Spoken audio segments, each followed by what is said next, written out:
এদেরও ধর্ম রক্ষা করার জন্য, এরা যুবক ছেলে, এদের প্রতিবাদের ধরনটাতে ত্রুটি বিচ্যুতি থাকতে পারে, কিন্তু প্রতিবাদটা ছিল ধর্ম রক্ষা করার জন্য, পবিত্র জায়গায় যাতে অপবিত্র না হয়। আজকে পুলিশ যদি ঠিকঠাক করে রেস্ট্রিকশন করতো, এত বড় ক্রাউড, এত ভিভিআইপি লোকজন এসেছেন, আমাদের কথা ছেড়ে দেন,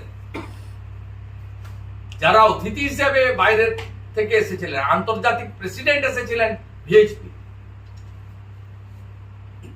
এত বড় বড় সন্ত সমাজের প্রতিনিধিরা এসেছিলেন, তাদেরকে আপনি কোনো প্রোটেকশন দেননি। সাধ্বী ঋতম্বরা দিদিমা, তিনি আপনার 1992 6 ডিসেম্বরের পরে জেড প্লাস ক্যাটাগরির সিকিউরিটি হোল্ড করেন ভারতবর্ষে। তিনি, উমা ভারতী, বিনয় কাটিয়ারজি, প্রয়াত অশোক সিংহলজি, লালকৃষ্ণ আদবানিজি, আজকে আপনারা যদি এগুলো করতেন, আজকে এই জিনিস হতো না এবং আজকে এই পরিস্থিতি তৈরি হতো না। এদের বাড়ি যেতে হবে, এরা অনেক দূরে বাড়ি, গোবরডাঙ্গা, এবং এদেরকে খুব সাবধানে আমাদের ভলেন্টিয়াররা পৌঁছে দেবে। আমি এখানেই শেষ করছি।